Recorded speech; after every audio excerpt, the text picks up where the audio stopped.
Gotcha. It was a bunch of questions, but So let's go through one by one.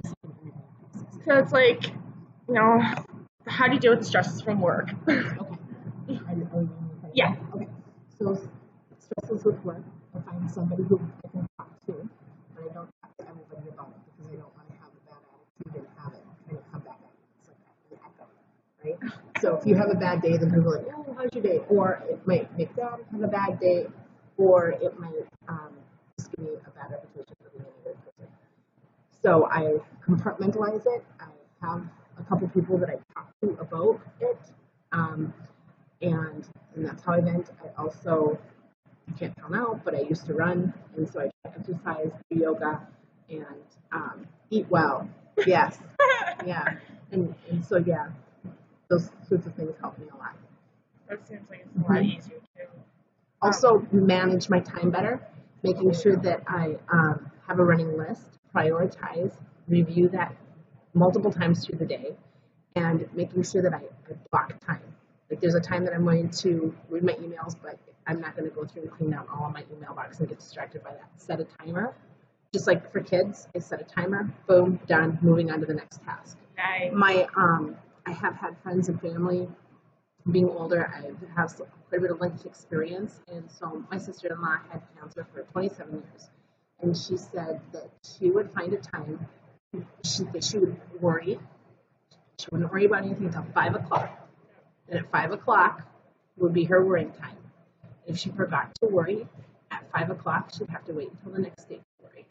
And she had a great faith in God, which also helped to sustain her. So I think about people like that. Or also if I'm feeling very stressed out, I'm a reader, and I like to read or watch TED Talks or something like that about other people. And how they manage their difficulties and stresses, and then that usually helps to give me perspective so that I can pick up. And don't get behind on sleep either. I get really emotional if I allow myself to get too. It just takes me way down, and then the little things cause me to freak out. And so if I can have just basic health, eat, sleep, exercise, have a good friend or two that you can somebody that you can cry to or yell at, and they won't divorce you or take it personally. Right? Some people journal. I don't know. But yeah, neither do some I. people do. So, I'm more just like fresh air and adventure. Yeah, me too. Go ahead. Mm-hmm. So,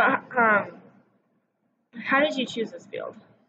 So, I have a passion for helping people, and I was working direct care in a dementia ward, and took time off to spend time with my family. And after my children were older, I wanted to go back to school, and my dad is an administrator, and so I went to his school, and I come from a family of teachers, and I realized that I could still fulfill my passions of helping to support people, and maybe people that are difficult for other people to, like my job is working with people that others say, oh, I could never do your job. You'd be surprised. Surprised. And I'm able to follow my passion. I've kind of lost my time. Instead of your finger just on the side, scratch that. How did I come to it? Because my parents were in education too, I was able to see an opportunity to help people and to be curious and grow, and to have a schedule that was similar to my kids. And I was a single mom. My husband died, and I needed to find something that would allow me to raise my children and still be available to them. And it seemed like it would be a good thing for that, and it has. Nice. Yeah. Sad though. Yeah. Life happens. Well, yeah, life happens. I'm married and I'm happy. So nice. What's a typical day look like? So a typical day is I start thinking about school about the time I have to shower. Because I work in a level 3 program, I manage 3 pairs as well. And so I start getting texts from like maybe a pair, or sometimes I get texts, like, oh, they're not going to be in. I need to think about scheduling, how I'm going to adjust things for the day, if I'm going to have a pair of sub, if I'm not going to have a pair of sub, if I'm going to be short, how I'm going to change the schedules for that, and respond to that to still meet all my students' needs. I communicate with my parents a lot. I have daily communication just again because I'm level 3. And so I'll read my email in the morning because then I can think about what's coming for me. And while I'm in the shower, I'm just kind of getting ready, plus getting my own kids ready, but they're older now. I get to school, and then that's when I pull up everybody's schedules because all my students have their own schedules for their. It helps them just to keep on track to know what's expected. Because of the way my kids, their needs, they need the checklists and get things up on the board and ready to go. Kids come in, and then we just start our routines. We have stations. We have kids coming in and out. And I teach math, reading, writing, social skills, behavior skills. This year, I am actually helping to do some of the bathrooming because our behavior needs are so huge that I don't usually bathroom kids, but this year I am. I go out to the end of recess to bring some of my students in because they're difficult to transition back in from recess. So, that's my day. Kids leave at 2:45. They leave on the bus. And then I often have meetings, whether it be an IEP meeting or staff development meetings or collaborative professional learning communities, working with the gen ed teachers, going back to check in and see how my kids are doing in those rooms, what they need from me, what I can get from them. And then prepping again for the next day. There's lesson planning that happens, trying to respond to the kids' needs. If I have a kid who's all of a sudden having a hard time at recess and using bad language, then I'll have to pull, and create lessons for that so that I can help him to overcome that and get back on track to where he needs to be. So. You were talking about, like, for the paraprofessionals, like, when, if they're not going to be in, like, if they're sick or something like that, how do you deal with it if you're sick? Like, how do you... So there's another thing. I'd rather come in dead than be sick because it's a lot of work to not come in. It's like, that's why teachers love snow days, because you have not planned any appointments for the orthodontist or the chiropractor or anybody that any of your kids need to go to. So, and you don't have any errands to run, and you don't have any sub-plans. So, that's a really good thing. Something I didn't do for a long time, and now I do, is I have sub-plans that are kind of standardized and not exactly what I used to do. Because I used to try to write them so that the sub would come in and do exactly what I do. Yeah. But I'm so specialized, I know it gets complicated. So I have simplified things that I have them do that keep the kids still on with me and doing the curriculum and doing those things, but not the same level that I would do because it just takes mastery and relationships with the kids. Because this year, because of my case of being, my students have some really high behavior needs, I took my senior para, who I've been working with for 6 years, and I make her my sub, and then the teacher sub goes in and does the para position. That's because they're still delivering instruction. They're still reinforcing skills. Yeah, she just knows how it works. But my staff, they have those relationships and they can do things with the kids that the sub can't do. Yeah. And so that's how that works. Yep. I have a question that's not even on here, but I'm interested for next fall, something like that. Would I be able to come in and just kind of see what it's like just for a little bit? So we actually can't do that because we have some really strict privacy issues. And so you can't work in my classroom, but you can volunteer. I would plug in, just call up the district or call in through, I know we work well with MSU, and they do have ways that kids come in and do volunteering and things like that, so that you can still work with special ed kids, but you do it in a general ed situation. Yeah. It's kind of like HIPAA, yeah. right? So if you're interested in the medical profession, you can come and you can do some things, but you can actually go into surgery or do like a procedure. It's the same kind of deal because we want to make sure that we're keeping our students' privacy. Oh, I totally So contact your ed program or contact the district and say, hey, I'd like to volunteer. We're always looking for volunteers. And you will find special ed kids out in the general ed population everywhere because that's where they're best served. Yeah. So, and our district is super awesome at that. So I don't want to toot my district's horn, but I do have a great blessing in working here, for sure. I'm sorry, Lauren. You're not even going to leave it. All right, good. What is the process of an IEP, the individual educationized plan? Okay. So IEP IEPs are, you have an IEP, a student needs to be identified and to meet the requirements of three different points of, they have to meet the criteria for different disabilities. Okay, so there would be first an initial evaluation where a team comes together and there's cognitive assessments and behavior assessments depending on what the student needs. Like for my students, we have a whole gamut. Now, if you're just going in and you need an IEP for a speech issue, then you would go in and you have a speech evaluation, right? Yeah. It's pertinent to the needs of the students. So, so you'd have an evaluation open. They would propose, well, these are the assessments that we're going to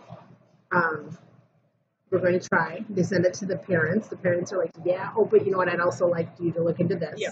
And they're like, oh yeah, sure, okay, we'll add that too. And then they have 30 days. And there's all timelines, and you'll learn that in your law classes, and then you'll want a cheat sheet for all of that. Because if you don't hit those due process dates, then you are breaking federal law, and that's not fun for anybody. And they're there for protection for everybody, and most importantly, our students.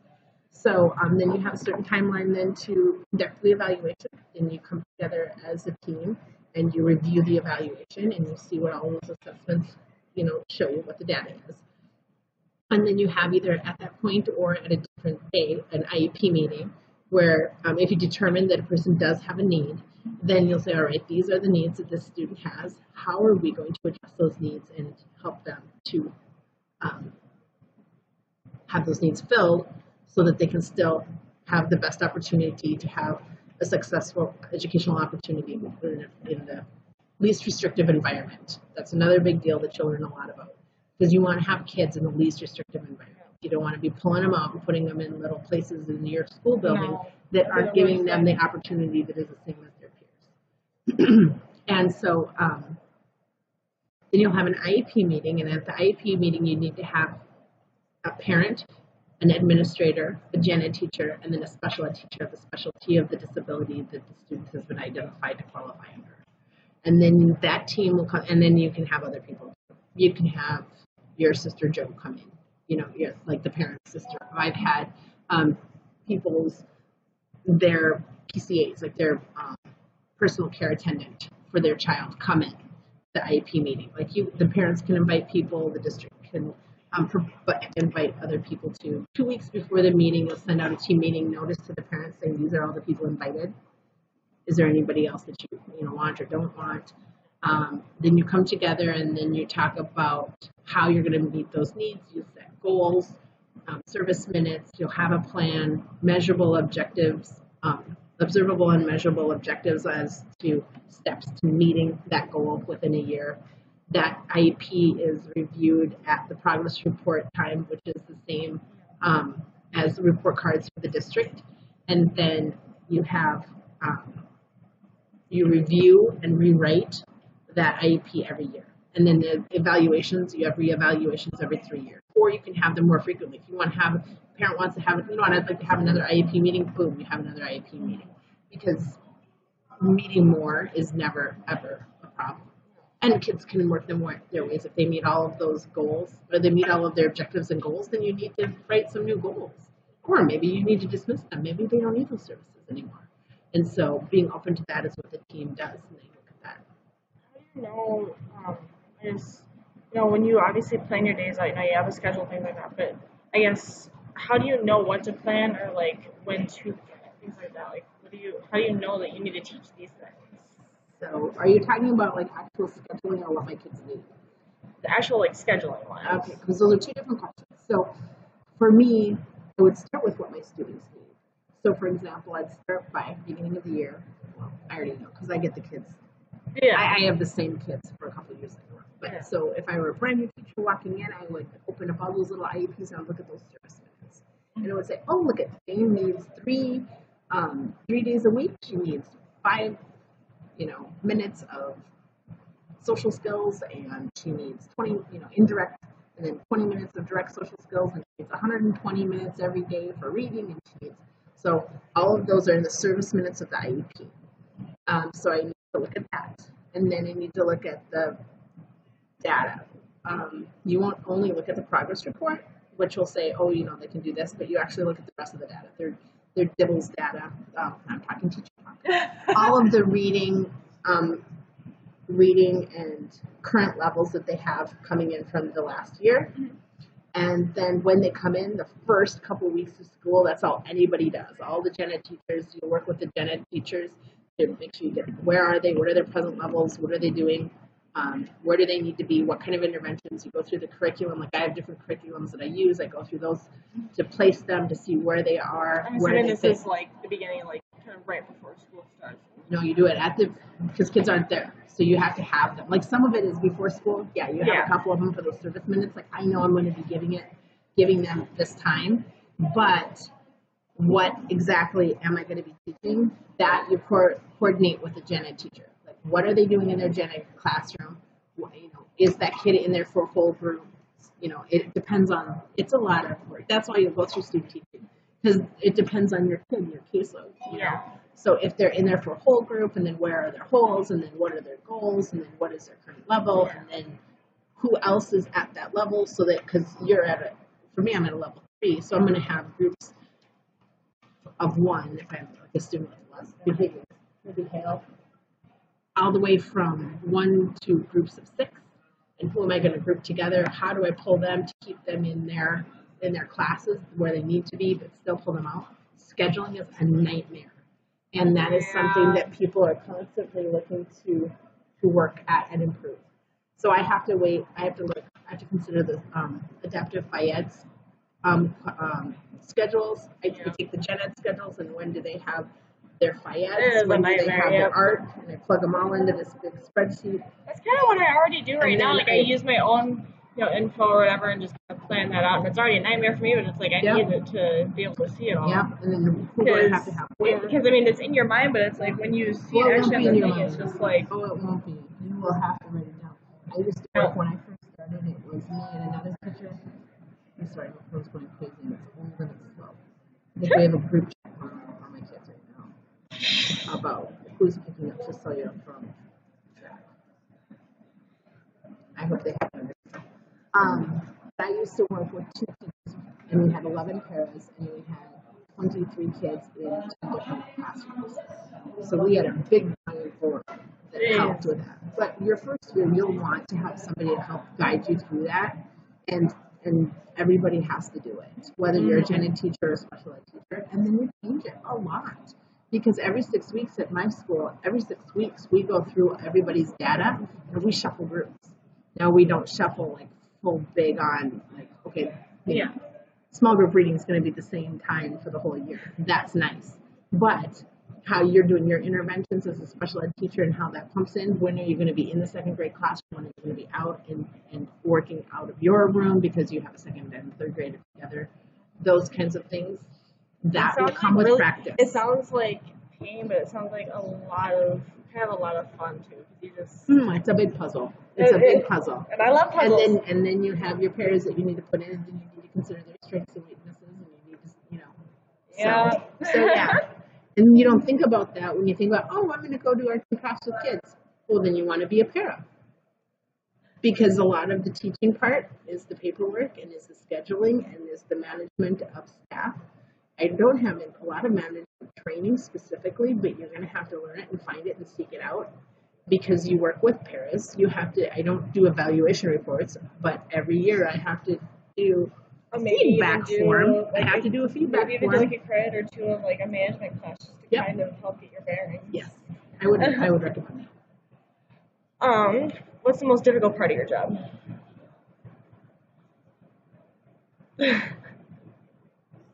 For me,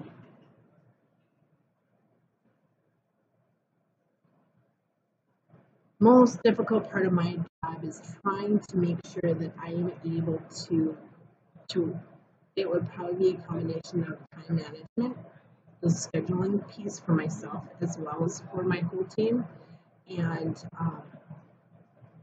para management, because we are constantly working with shortages and when paras are gone, and then you have people coming in from Express who haven't had hardly any experience. They don't have maybe a lot of knowledge about how a level 3 program works. So yeah, I would say working on those two things are probably That does the sound hardest. hard. But I mean, it's not unmanageable. Yeah. What are the typical work hours like? So my contract hours are from 20 to 8 till 3:30. Then we have some, like week before school, and then like a day after school. But I pretty much start getting into my classroom about August. Like we don't start school till the end of August. I'm usually there all of August, just a little bit, just getting things organized. And, makes me feel like this year we were out on vacation with my family, and we were in Wyoming for the I keep saying solstice, for the solar eclipse. Oh my gosh, I actually went to that. Yeah. This is fun. I want to go down south for that, but that doesn't happen. Yeah. There's another one on April 8th, 2024. So, you'll want to go to Texas for that. But I can stay with my aunt. Yeah. Down by San Antonio, that's going to be one of the better places. So anyway, my husband's also a teacher, we did not scoot into town until the end, because that was on the 21st. And then I had to fly my daughter out for 2 days to take her out to college, and she's going to school in Massachusetts. So I came in just feeling absolutely disorganized, and I will never do that to myself again, ever. I will never take a vacation in August unless I have got my poop in a group before I leave, because it's just too stressful. I like to have that August, at least 3 weeks in August, just to kind of go in, get my stuff organized, and your mind kind of in that area. Yeah, start looking, because some schedules will start coming through, where you can start to kind of look at what that looks like, and getting things printed up, name tags, connecting with parents, all of that business, because the beginning of the year is crazy, because you're busy trying to do assessments, finding where people are, doing scheduling, learning maybe if you have new staff, trying to do staff development on the fly while you're doing the job. So anything that you can have done, do not wait. Well, that sounds like the end of a semester, just reversed. Yeah, so if you can be proactive instead of reactive, it's much better. Sounds a lot easier. Mm-hmm. What's your favorite part about the job? I love I love a lot of things. I like watching people grow. I like to see people able to be self-sufficient. I love it when I don't do anything and they're doing it, and it doesn't look like I'm doing it. I like watching people succeed. So it's not about me teaching them as much as it is watching them do. And it's sort of semantics of it, but yeah, that's what I like. I like watching people grow and be successful. Sounds like a lot of fun. Mm-hmm. Have that experience, and it's the best. Yeah, and it happens with my staff. It happens with my parents. It happens with me. It happens with my colleagues. Yeah, that's my favorite.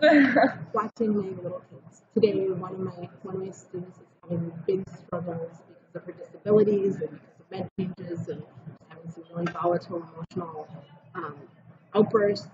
And at the end of the day, she hugged up her parent. She said, "I love you." Aww. And that's right. We are people, and we are all growing, and that is my passion. We are all beautiful. That's so cute. People. It is. We're all cute. We are. That's adorable. Yep. I love that. Yep. Yes. Like the minimum education required to be a special ed teacher, you think? Like so for your degree, you need to have the special ed. Yeah. Just like the two. I mean, some places have like the 2 years, 2.5 years. I mean, we have the 2.5 years here, but you need to have a bachelor's degree in education. Yeah. You need to have your student teaching done. You need to pass the whatever the current test is. That's what I thought right? It was. I just wanted to be. Yep. I just wanted to be certain too. Yep. And then you need to keep your license up with the state of Minnesota, and you need to have CEUs, continuing education units that you need to do. So you need to continue to grow and learn during your career, and you need to have so many hours with that. And like when I really started last time, I had to write a paper talking about something, I can't remember what. Now you have to do some, you learned in the Minnesota Department of Education, and it's all listed right there. That seems a It's like lot. 120 hours, I don't remember. Something And then your like district that. will help support you because like we're doing over a different way that we track our clock hours to make sure that we have our. Because if you don't keep your license up, your district can't have you in the building. Yeah. You can Yeah, come and my you friends can, will, you yeah. know, sweep and volunteer, but they can't have you.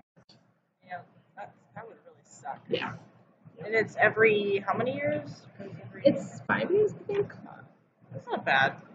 Right, and you just do it all the time, so it's no big deal. Like you go and you take a class, or you go and you go up to MEA, or you have professional development with your district, or you do this and You just that. do it all the time, and you're And then you just keep those clock hours, and then you file them and you submit them because I submit them through the district and submit them to the state. You pay your whatever it is to research the license, and voila. voila! They say, all right, well let's keep doing what you do. So how do you plan out what you teach each day? So some of it is following curriculum. Again, I follow the needs from the IEP and the evaluation. The evaluation drives the IEP, and then that IEP is definitely adjusted every day in what I teach. That is also part of this. We work with standards from our Minnesota standards, state standards, and I look at what they're doing in their classroom or what they need to be doing at grade level. So if my kids aren't being served in grade level, so say if I have a sixth grader who's not reading, but at a second grade level, they're obviously not getting reading instruction in sixth grade. But I look at those sixth grade standards and I look at what kind of benchmarks that they need to be meeting for that. I have curriculum that supports that our district has vetted to make sure that they do hit those standards. And then those are the things that I do. And if there's any holes, I find it, build it, talk to gen ed teachers. It really is. I do enjoy it. It is. And it's, again, that organizational piece. Making sure that when you're working on time to the hour, you know exactly where to find those resources. Mm-hmm. Through it all. So, what advice would you give me or, the future ed teacher just heading to the career in a few years? Just kind of what advice would you give? Stay curious. Surround yourself around positive people. And keep growing. Do a book study every summer. Even if you're on the road, even if you're doing a big road trip with your family for 5 weeks, take a book with you on the boat and constantly be learning because neuroscience is bursting at the seams. The things that we're able to do with brain imaging, what we're understanding in cognitive plasticity and neuroplasticity is brilliantly exciting. And make sure that you're looking at research-based things. Don't just be like, oh, well, I heard that sniffing oils is going to be great. Well, sure, okay, fine, that's great. If you think it makes you calm, it makes your students calm, and nobody has an allergy, fine, whatever. Actually, say something about if you sniff a friend's fart or something that can help decrease cancer. I'm like, yeah. Oh Lord, you can write up anything and put it on Facebook, and people will repost it. But be critical in your thinking, and your time is precious. When you're working with those students, you have a lot to cover in only a little time. So make it the most potent that you can. Make it the most absolute best that you can. Or if you're not doing it, make sure it is. Make sure that your para understands the purpose of that lesson. Again, we're doing arts and crafts. What are you really doing? And make sure that those children understand too. I have little kids who are seriously learning how to sound out words. And we'll sit down and you tell them that purpose. Say, today we're going to be working on this. Why? So I can be a better reader. So I can sound out words. So I can read my favorite Pete the Cat book. Make it connect with them, but make sure that they have a purpose and a goal. Because when you're just given work to do, nobody, I don't care how smart or not smart you are, every single person wants to have a purpose. They want to see themselves grow, and they want to feel success. Find a way for your kids to feel success. Find a way for them, absolutely. So if it's going to take a kid 3 years to learn how to sound out a word, make sure that you bust that up into little steps of success for them so they can feel excited to come to school the next day and try again. Because if it's just to sit down and open that damn book that they have read for 56 days in a row and it sucks every time, what's different about today? Exactly. This is their job. This is something I get passionate about, and I'll cry every time. Children should feel excited and happy to come to school. And if you just tell them how they suck and how it's hard and how they have to do it because it's their job, but that's their whole life. Yeah. And so, yeah, we have things that are hard. You can do hard things. You know what? This isn't my favorite part of the day either, but we're going to get through it. Everything's not lollipops and We'll do it ponies, together. but there is something about building grit and having pride in hard work.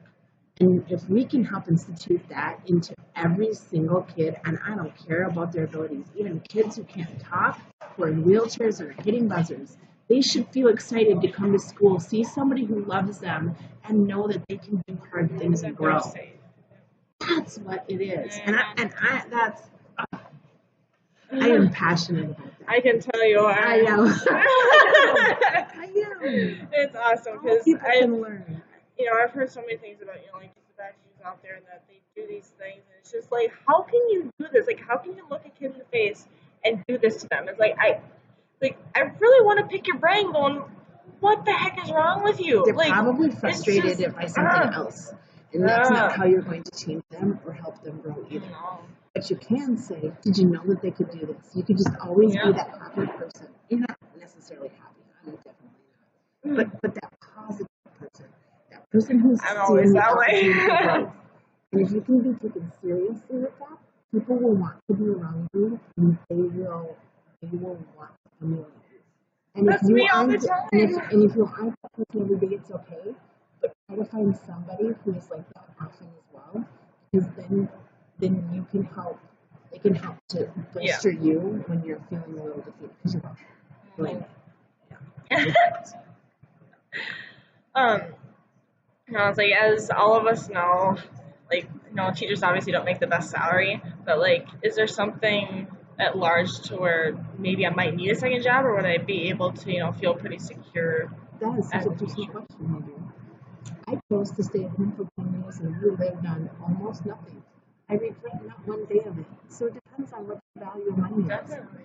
You know, like, I remember. I keep hearing it all the time, and it's just like, you know. It all depends who you are. If you're Donald Trump, you're probably not having a big damn problem, right? But if you're somebody who's been living in the slums of Mozambique, you're going to feel like a queen. I sit in my bathroom and I came home and hot water with my toe. Do you know that even Cleopatra didn't have that luxury? So how rich are you? That's cool. Right? Yeah, it is. It's true. We live in a modern day of age. I have the collective sum of knowledge right now in my hand. When the Alexandria Library burned down in the day of Cleopatra, it was lost for centuries in the end of the Dark Ages where people didn't even know about germs. Right? That sucks. So it is, again, it is a mental game, isn't it? Yeah. So it's really on what you value. I have insurance. I have a flex account. I have retirement. I have a great job. I get paid at starting wage very well. I don't know. How much do you need to live?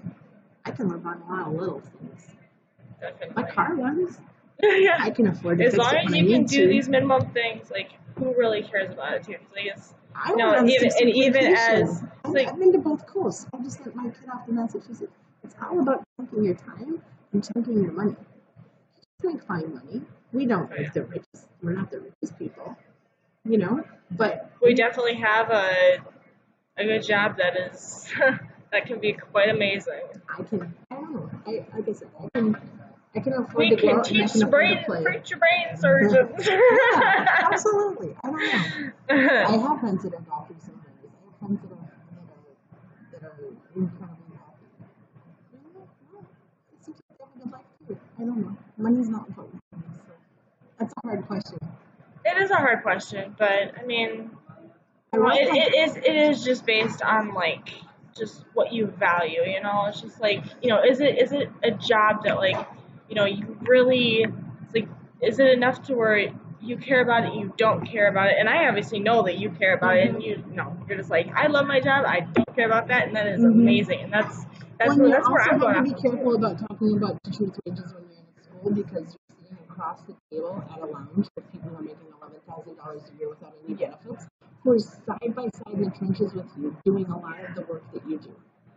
And so I think that when you start to talk about money in schools and stuff like that, you need to be careful where you're talking about it. And if you're talking about it with your union, let's talk about that because I went a whole year without one prep. And my team did try to support me and help me. And a lot of that was just decisions that I made for what I felt was best for my students.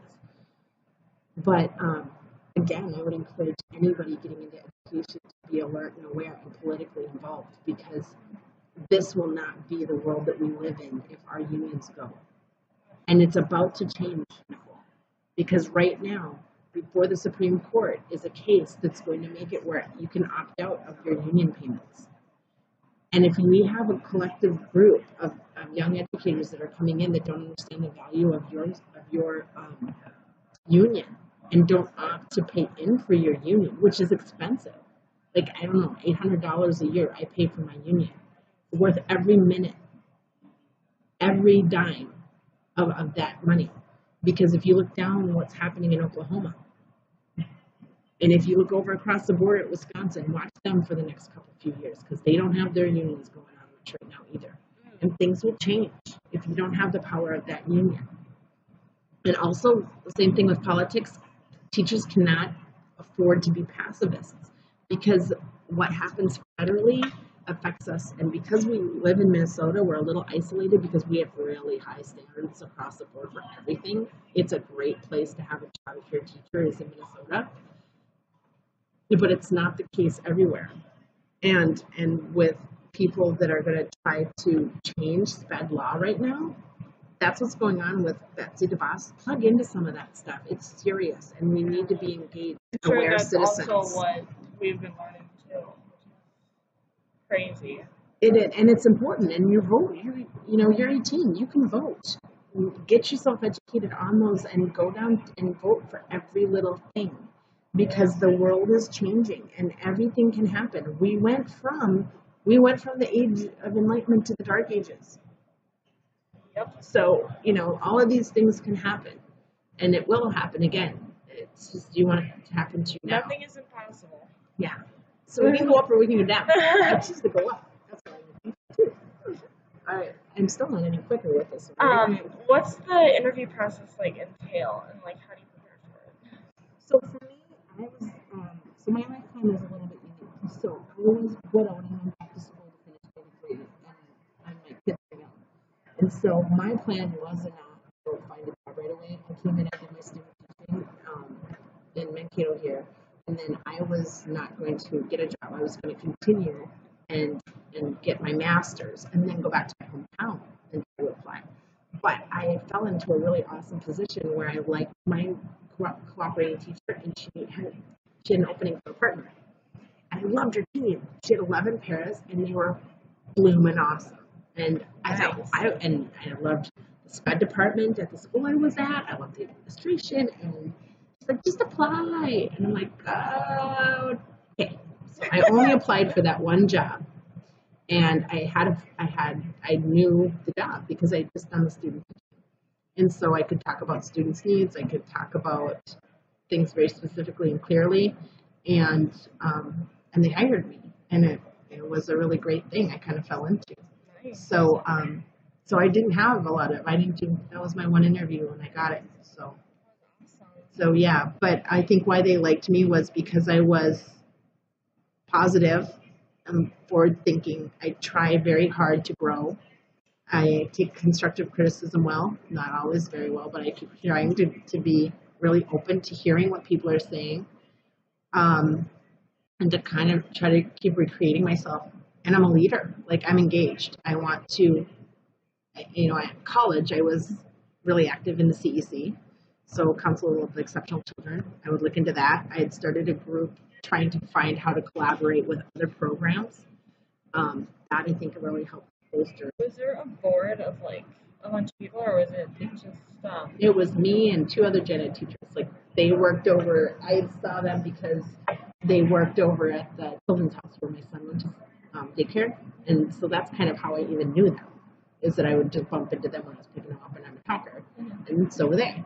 And so they came over to my house, and we started organizing something, and we got an advisor, and we have to write a proposal, and there's a process that you go through with it for through the university here. And then we would have people, and we would advertise, and we had like Chip Panahone from the psychology department. We had him kind of talking it up. We spread the word, and had a Facebook page, but it defunct because we had started it just before we went into student teaching, and then we didn't have time and energy to sustain it, and we didn't have underclassmen. You know, like if you do coordinate a group like that, it's way better when you're going in to get a job to have started something or push to create something than just volunteer to jump into the lake with a pull lunch. Yeah, those are great things and fun too, but what have you done to change the world? Like, you can volunteer for things, and most definitely do, because that's how you start to network and connect with people. Just to say, yeah, I see a need. See a need, fill a need. There's a little cartoon about that. There's robots or something like that. Watch it. But see a need, fill a need. Live by that motto, because we need a lot of people to take initiative in education. If we have just a bunch of people that are just floating along, doing their job, following the rubric, there's a lot of people that can do that. Make yourself stand. To do that. Make yourself stand out by being a doer and not a talker. And that's how you will shine above others when you go to interview. That's what I've heard too. It's like this.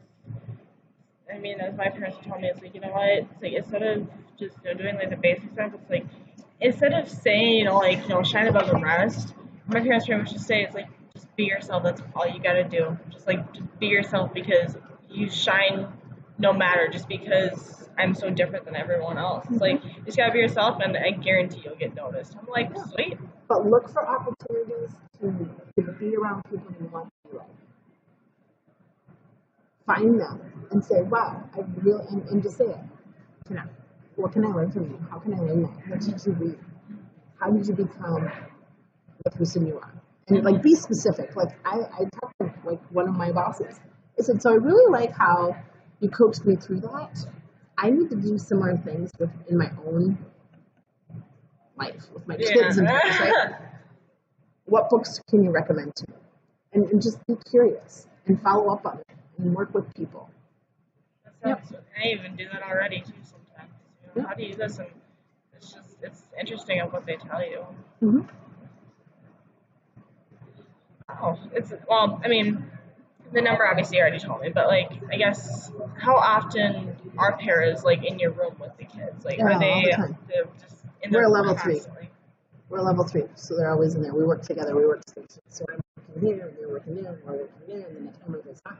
Everybody pulls out their schedules. We rotate. They need to go off. It's stage 1, one of the I'm assuming stage 3 or whatever is kind of the more needing, and then if you go 2 and 1, so it has to do with how many hours or what percentage of the day that there's in rec services in special that they're out of each other. And because of my kids' behavior needs, and it depends on the student and academic needs and different things like that, my students are out of the classroom a lot of the time. That's amazing. That's really good, because that's what we really want, is for them to. We want them in the classroom, ideally. We want them in the classroom, because they learn best by having exposure to content, even if it's higher than them. It's true. Plus, there's a social aspect to it that's amazing and absolutely verifiable, And so research shows that if you can have kids in the classroom being coached, we're doing more coaching models. I go into the kindergarten classroom and I teach my group in the kindergarten classroom so that they can still be in the classroom, and I'm pushing it. I try to push it as much as I can. It just happens that this year I have some kids, because of their behavior needs, they can't do a large group.